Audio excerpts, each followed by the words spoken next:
The following is a special presentation of Tony Kurre Radio.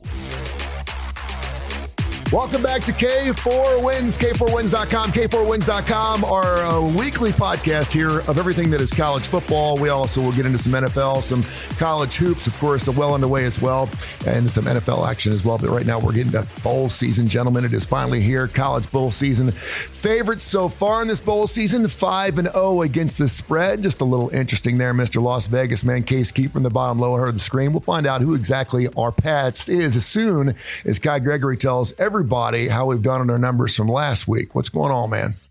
Oh, crap. Where did I write them down? Okay, yeah. So last weekend, 14-8 with two pushes. Not bad. Year to date, we are 63.2%. That's 381 wins, 220 losses, and 22 pushes. Very nice. He is Gregory, plays both sides, man. He's been doing it for a long, long period of time, handicapping ball games. He is K Keefer, the executive director and, of course, editor of the Las Vegas Sun. Does fantastic work. He's out there, ground zero right there in Las Vegas. And, of course, Kip Keefer, a good friend of mine. And not only that, but a cohort and does a lot of radio shows with me, including his television show, Kip Keefer and Tony Kurre. It is a starting lineup every Saturday morning, 10:30, 11 o'clock on ABC 3340. You can see I got a bandage on my neck. I had back surgery, neck surgery yesterday. So I feel great, but I sound like shit. So just deal with me today. I'm trying to make fun. Before we jump into all kinds of picks, we have our first playoff game going on later on this evening. This show will be up in time. Then we have 3 more bowl games going on tomorrow. But we were talking briefly before we got started, Case, and I want to throw it straight out to you in Las Vegas. Fresno State, Northern Illinois, December 23rd. I see the line Northern Illinois 3-40 whenever, you know how I am about 40s. Whenever I see a game in the 40s, man, I love to play the overs. Anything in the 39s, it's just a forgiven, just like it was for, of course, Navy and Army, which, by the way, you nailed. The last 10 games went under in that series. It was at 39. It went over. It blew over. But I'm looking there, and so I find out that no transfer portal players are playing in this ball game. Both teams without their starting quarterbacks, without the starting wide receivers, without the starting defense. I mean, I'm talking about across the table. It's like 37 dudes are out. The amazing number is Fresno State's wide receiver core have a total of 4 catches on the entire year starting this football game on the 23rd. Any value there? Do you see any value there? Is that one of those things where you're just going to leave it alone?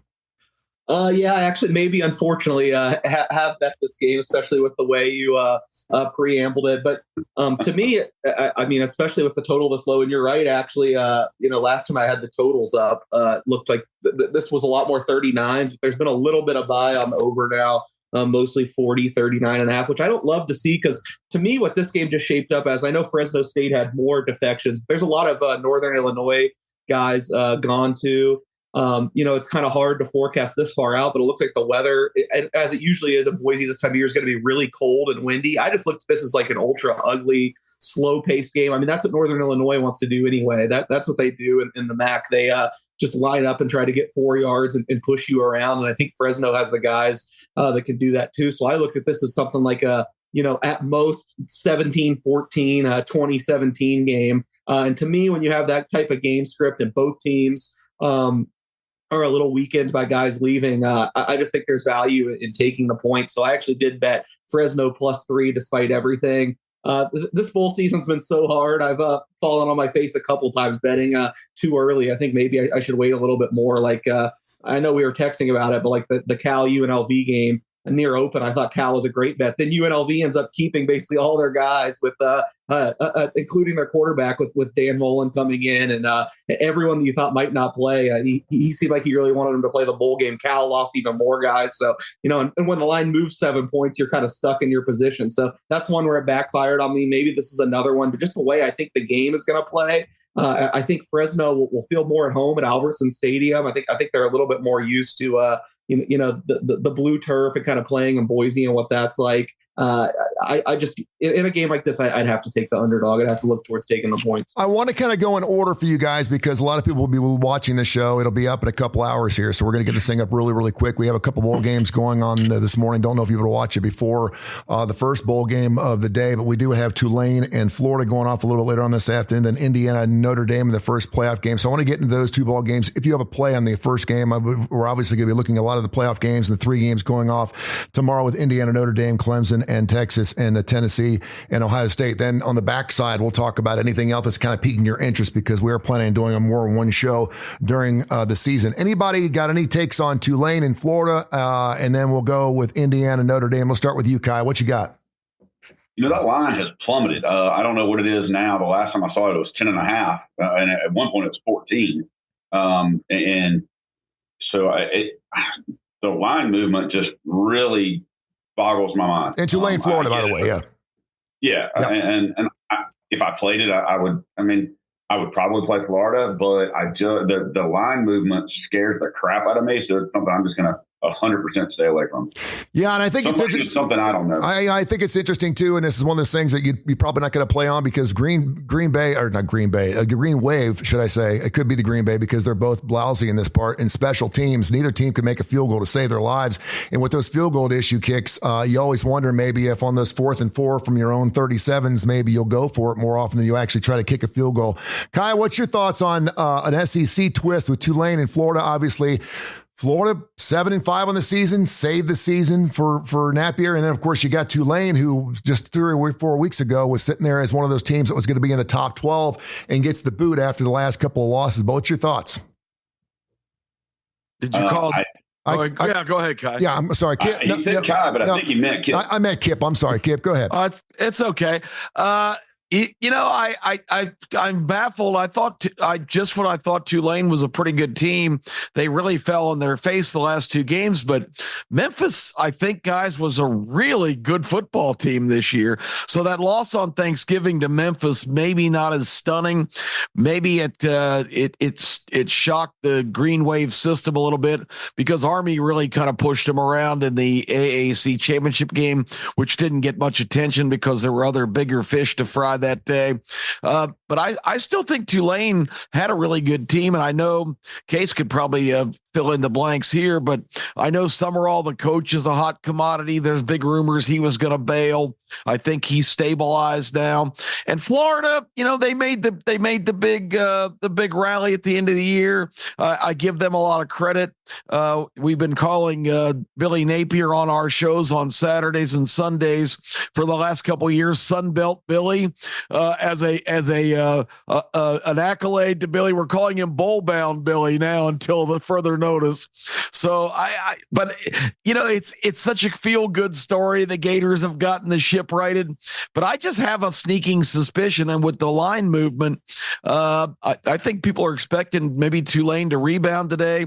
I think it's going to be a really close game. I would take Tulane even at the limited points. I wish I could have gotten on board when they were double digits. Case, is the Green Wave coming in or going out? Yeah, I hate, usually you're on, you go to me and you trust that I have bets on like all these games, but I just, like I said, that this bowl season's kind of thrown me off and I've kind of, discouraged with some things. I really like, I know it's easy to say now, but I really like Tulane at +14 and it looked like just all Florida money. So it's like, I'm just going to wait a little bit longer. Maybe I can get a 14.5. Then of course it just starts crashing. One of the reasons for the initial crash, number one, I think Kip nailed it. I think everyone assumed Summerall was leaving. He was kind of linked to UCF. He was kind of linked to North Carolina when both these came out. They thought they might throw a lot of money at him. And if he left, everyone was going to be gone. So I think he wasn't old enough for North Carolina. Yeah, well, yeah, exactly. I think there was some speculative money on Florida. So there's always going to be some buyback. Then it got accelerated. One of probably the most famous bettors, or I guess he probably wouldn't like me using the word tout, but one of the big services released Tulane 2 days ago. And I think that initially got it down to 10.5. Now it's basically 10 across the board. That's a huge move to now where I couldn't take Tulane, but at the same time, that's still a lot of points for Florida. I kind of give Tulane a little bit of a pass for losing these last 2 games. I had a visceral reaction when Kip talked about Memphis because I really think Memphis underachieved hugely this year. I think talent-wise, they were by far the best team in the AAC with all that FedEx money. I had a lot of futures on them that that they no-showed a couple games, of course, and went down the drain. So I guess for me, I'm always looking ahead, if you know me. And what I'd love is if Tulane won this game outright somehow and people got down on Florida going into next season, because I feel like I'm going to be the same way I was this season. And it turned out well this year. I'm going to be a lone wolf, and I think Florida has some things looking up next year. So I'd love if some of the buzz got just a little bit off Florida, maybe shaves a half point off their win total next year. I don't care what they do in this game. I think they're going to be pretty good next year. See, and I've kind of flipped on this because we did the show last week. I was liking Florida minus a 13.5 or 13. And now I'm thinking to myself, wow, Tulane plus the 11.5 or 12 sounds pretty good. And the more research you do, and it's amazing how a couple things can happen. Tulane is a little banged up.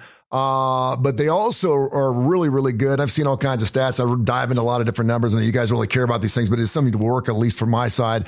And that is to say that Tulane really defends explosive plays very well. And Florida certainly has a lot of that this year. And if they can keep the ball in front of them and in front of the chains, I know that's coach speak.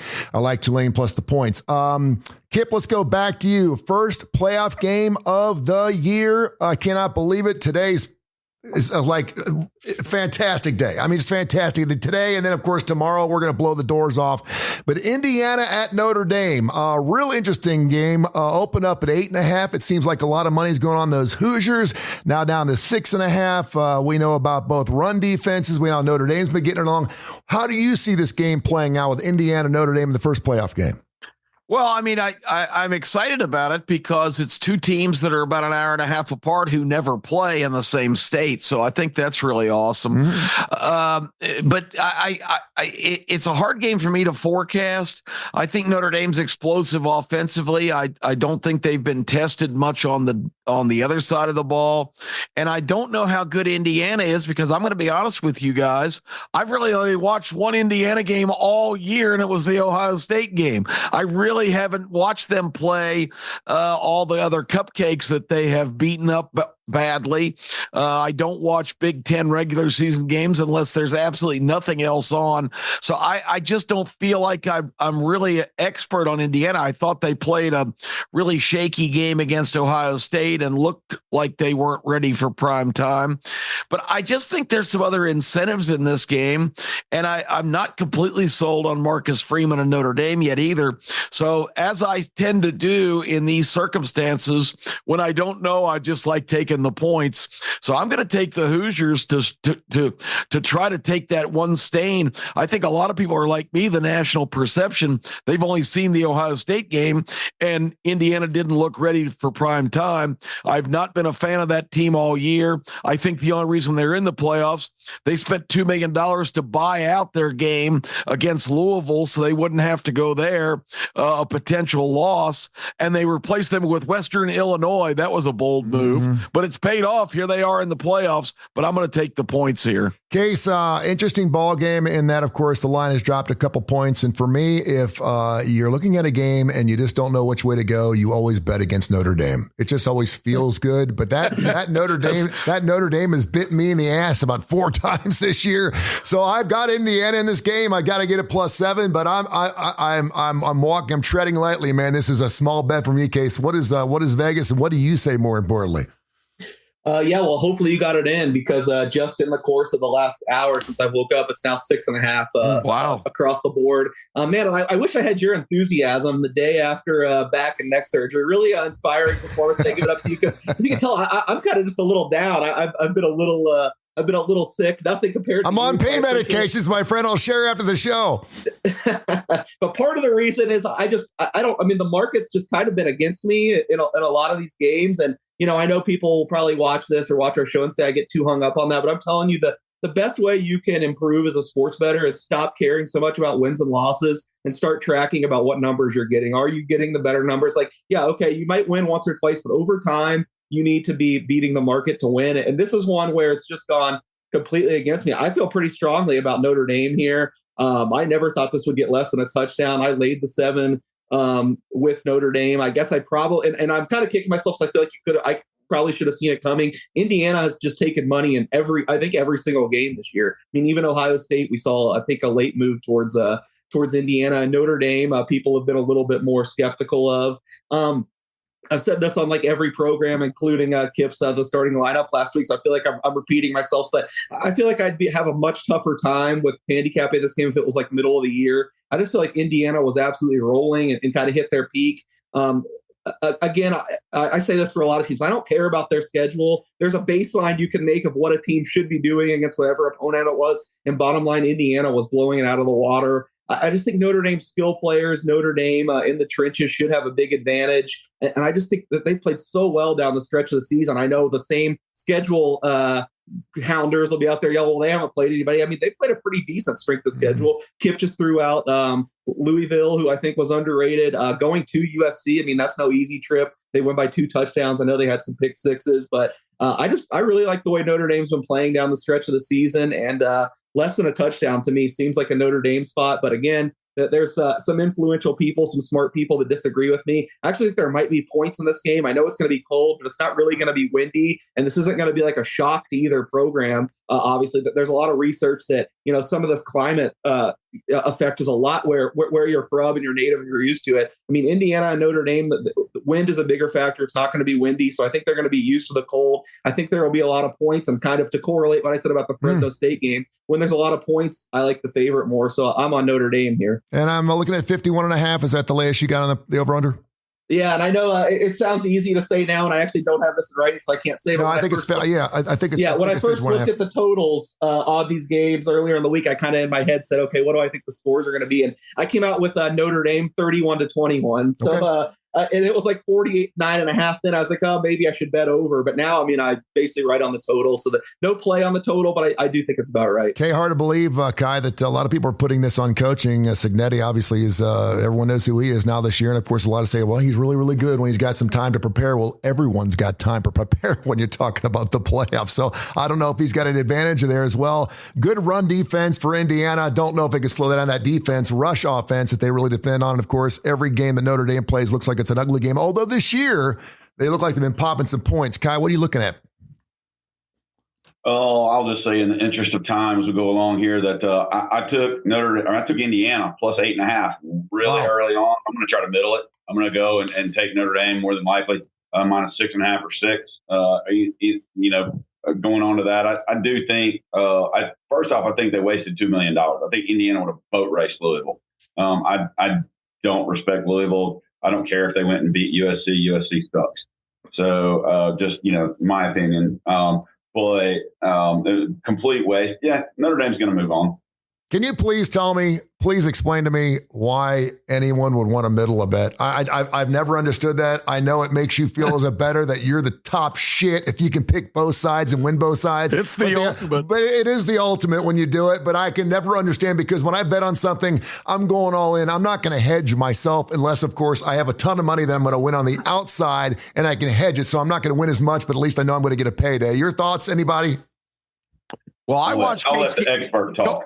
We'll get to him because I'm going to praise him a little bit here. I saw him pull off an unbelievable middle a couple of years ago. Kansas, North Carolina in the national championship game in the NCAA basketball tournament. He had bet Kansas big to win the whole thing, and then he took North Carolina plus 3.5 in the actual title game.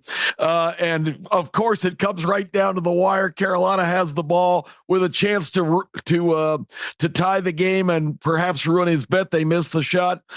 Kansas wins by 2. Case cashes on the national championship and crushes the North Carolina plus 3.5. So I have seen the middle work, and it's a wondrous thing. All right, let's move on to our next playoff game. SMU at Penn State. Really interesting ball game. SMU, of course, gets in. A lot of people didn't think they were going to get in. I know a lot of Bama fans are rooting against SMU just because they took Alabama's spot, which is totally stupid to me. But whatever, it gets you on the playing board, and they're going to take Penn State. And I don't know anybody on this show over the last 12 weeks has really said, man, I love this Penn State squad. They're really playing well, except for Case, because he knows where the money is. Penn State giving up 9 this particular game. I will say this, and just did the research. I don't have a play on either side. I'd have to go with SMU, but I'm really concerned about SMU's offensive line. And Kevin Jennings, I'm not sure if he's going to get the protection that he's going to need to throw that football against Penn State. Penn State wins ugly, but the most important thing is they win ugly. Let's go to Kip. Kip, what's your thoughts on SMU and Penn State in another great bowl game? I'm not going to wax poetic here. I'm just going to tell you, in a game that I think is going to be competitive, I'm going to take SMU in the points. Okay. Case, what you got? Yeah, I mean, I know you're referring to me that I've loved Penn State all year, but I've loved SMU all year too. I've picked both these teams like almost every week. And to me, I mean, just kind of simple numbers play. I made this 6.5 all the way at 8.5. I think I have to take SMU. I think Penn State's defense, and maybe now it'll get back to the level it was early in the season with some weeks off, but I think it's kind of been trending downwards here these last few weeks. I think SMU's offense is kind of underrated. I'd be pretty surprised if they won outright. This is kind of the flip of the first game. I am a little bit worried about the weather, but more than a touchdown to me, I think it'd have to be the Mustangs. All right, the Mustangs. And Kai, what are you looking at? Looking at that game, James Franklin's not going to automatically lose because, it's not a top 5 team. So he just doesn't automatically lose no matter what. 3-19. Yeah. So I'm going to lean to SMU over their team total of 21. That's the only chance they're going to have in the game because they don't have a great defense. But their offense is going to be pretty good. And I think they're going to learn some stuff from Oregon, who put up 40 on them. So I think I don't think SMU is going to win the game. I want to call that outright. I would love it if it got to 10. That'd be even better. But I just like SMU over their team total. I know the last game of the day, Tennessee, Ohio State, certainly going to be a game that Kai's going to be looking at as a huge Tennessee homer. I'm a Clemson homer only because I'm writing checks to go to Clemson for my son to go. And I'm so glad that Clemson somehow backed their way into a playoff. And of course, normally when you take a coach that's won a couple national titles already, backs his way in, you certainly want to give him some respect for doing that. They're catching a 12.5 spot. That's the number I saw just a few minutes ago. This game scares me to bejeebers. I want to root for Clemson, but I love Texas. I think there's a huge talent discrepancy here between both squads. I love Texas defense. I think they're overmatched. Then I'm looking at Clemson, and there's Klubnik, who's gone 13-2 touchdowns to interceptions the last 5 ball games, 33 touchdowns, including some rushes and 5 picks in the season. You look at those numbers, you think, man, this guy's throwing lights out, but I just don't trust him at all. I don't think that Clemson can stay with Texas. I think the beginning of this game is going to be really close, and I think Texas pulls away. And I think, I mean, a blowout, if you want to call it 14 points, I like Texas in this game. Kip, what do you see? It's too many points for a playoff game to me. I think Clemson is a solid team, not a great team. But, and Texas, I am the first to admit, has a plethora of talent. They're huge. They've got tremendous skill players, but when are they gonna put it together? Every game they come out and it's like, this team is supposed to be so good. They completely dominate the first half against Georgia. They're up 6-3. And they get the beaten in the second half by Georgia's second string quarterback. I mean, this team on paper looks great, but it just week after week after week, I think they underperform. They completely dominated Texas A&M and only scored 17 points. I just can't give 12 and a half points to a quality program like Clemson. I have to take the points again. But they only gave up 7. They win by 10. They only have to give up 14 this game. Kai, what are you looking at? I mean, Texas has been methodical all year long. I think that Klubnik has been playing well. I think he's going to give them a harder time than Beck did or the backup. I would take Clemson with the 12 and a half. I just don't think Sark gives a rip and flip about any style points. I think Texas will probably win the game, but I think it's going to be closer than 12 and a half. Case, what do you got? This is a big number, and that's another one of those things where when you see a number this big, you can go, it's kind of a smelly fish. You're getting Clemson, the guys want to go, and then you got Sarkisian, this up-and-coming guy. Really, he's an up-and-coming. He's been around for quite some time right now, but he's got Texas right where he wanted them in a playoff spot. What you think? Finally, one that I timed well and seemed to be getting some market agreement. So I speak with some confidence, and I hate bashing Clemson because I know you have some allegiance there, but at least we're on the safe side here. I don't like this Tigers team at all. I don't think they belong. I mean, I think them winning the ACC championship game is a travesty. We should never forgive Miami and their, forget what you think about the Hurricanes. Like, their offense has been incredible. Them losing to Syracuse, I think, cost us one more really good college football playoff game. I mean, even the SMU game, again, I feel like I'm repeating myself since we've talked about these games so much, but they did absolutely nothing after building that first big lead. They averaged less than 4 yards per play. I know I've been high on Texas all year, but to me, this is less about Texas and more about Clemson. I thought 10.5 was a way too low of a number. I'd be pretty surprised if Texas doesn't win by at least double digits here. I know that leaves me a half point where I could still get beaten, but I honestly think Texas wins by 2 touchdowns, and I just don't think Clemson belongs. Seems like I'm not maybe as high on them as Kip and Kai, but I'd lay it with Texas still. It's getting a little bit tougher now, but I just think these teams are in different classes. And by the way, before we get into this last ball game case, I wanted to ask you, do you see any major line movements for any particular reasons, any late money, any sharks coming at the last minute coming in on these games, or can we pretty much count on that 12.5, count on that 9, count on that 6.5 in these games so far? The games so far, I mean, obviously there's money coming in on Indiana today, so I'm kind of already cheating. It's been a big Indiana surge. I think now Texas is about where it should be. What's the other game we talked about? SMU, Penn State. I keep thinking there's going to be a little bit of buy on SMU.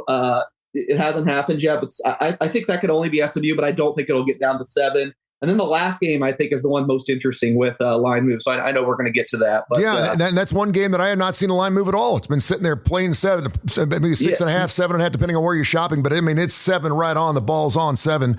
And let's go to Kai because his favorite team's playing in that game, Tennessee at the shoe, -7.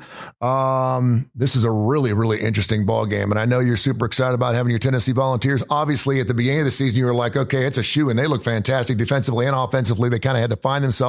Certainly didn't back in. They got in because they deserved to get in. I think the playoffs are better with Tennessee, but now can they beat Ohio State, a squad that quite frankly is up there scratching their head? Wait a minute, we just lost to Michigan again, 13-10. People are calling for Day's job, yet if he wins a playoff game, and I know a lot of people are saying he's got to win the national championship or bust, I think that's ridiculous, but I do think it would bode really well if he beats Tennessee in this first round. I think if he loses to Tennessee, they may fire him.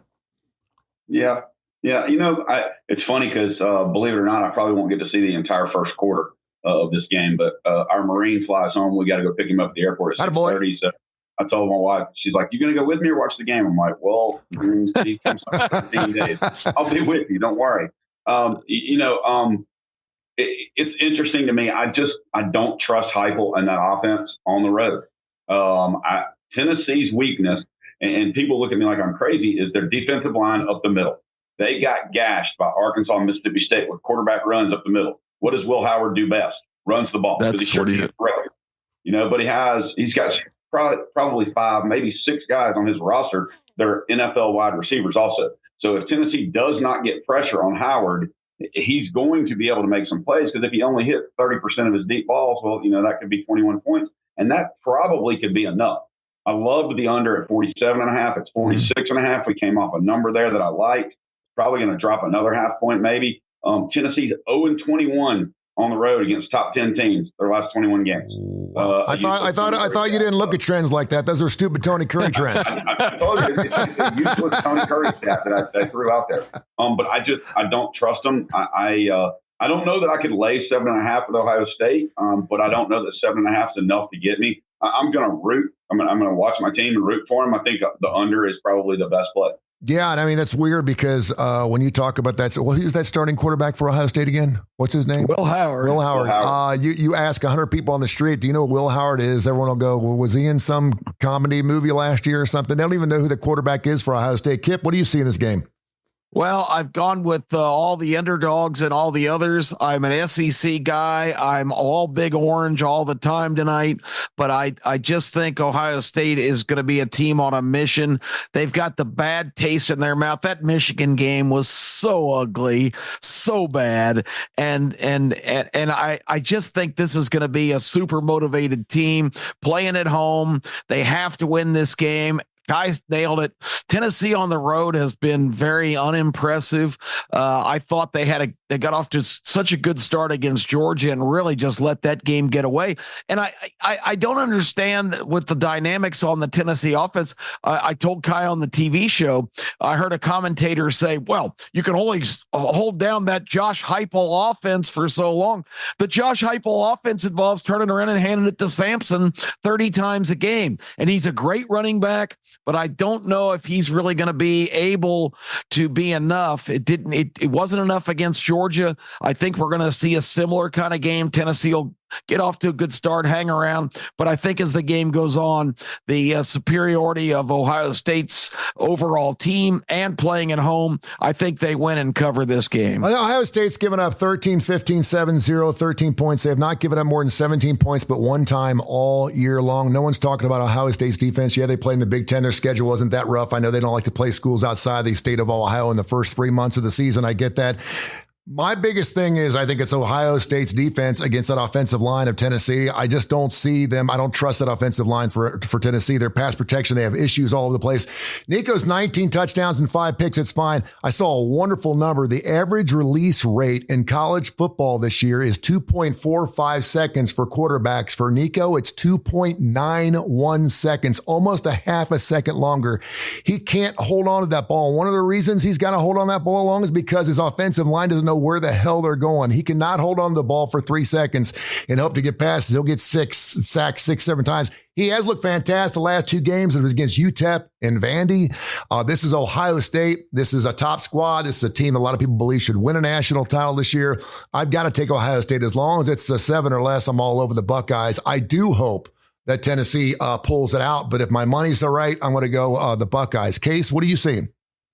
Yeah, this game I kind of talked about last week. I just don't really have a strong feeling on. I mean, all the 3 sides I shared prior, Texas, Notre Dame, and SMU, I all feel pretty good about. This one I honestly probably shouldn't have a bet on. I talked about last week. I ended up betting Tennessee plus 7.5 at reduced juice just a little bit when I got worried the 7.5s were going to be gone. I guess I kind of got a good bet because it's mainly over that right now, but I think that's about right. That's fascinating. Nico stat. I hadn't heard that. As a person who has pounded the table, one of the things I've always stood for is that sacks and pressures are way more of a quarterback stat than an offensive line stat. When you're holding the ball that long, that's a problem. But I think that also speaks to, and I think I might have talked with Kip about that. I do feel like there's a higher level that Nico can hit. You can still you can see his natural talent every time you watch him. He's still just a little raw. I mean, I'm not saying it's going to happen here, but I mean, you never know. Sometimes great players that's a good elevate point. At weird times. They've had some weeks off. So I do think, ceiling wise, Tennessee's offense can hang right with them. I don't know, just pretty much strictly a numbers play to me. I think situationally, I agree. This sets up great for Ohio State to me. They had an awful game plan against Michigan. It backfired. I think if you're a Tennessee fan, you would have loved if they somehow snuck that out, playing the ridiculous, we're just as tough as Michigan game, and then try to do the same thing against Tennessee, because I don't think that'll work against Tennessee. Unfortunately, of course, they lost that game, and I got to think Chip Kelly and Ryan Day have a better plan here. So I like the spot situationally for Ohio State, especially with the fact that this is probably 9.5 if what happened in their last game didn't happen. I'm really intrigued to see where the line goes, because if you listen to what the bookmakers, people taking the bet, say, is that all the interest is in Tennessee. Everyone's betting Tennessee, and yet we haven't seen this move a whole lot. So I don't know. I kind of have maybe a little sneaking suspicion that there are some big groups, some big money out there that wants Ohio State, and they're just trying to get the kind of the books where you can get the biggest bets down to get to 7, which they've been really hesitant to do. I mean, the real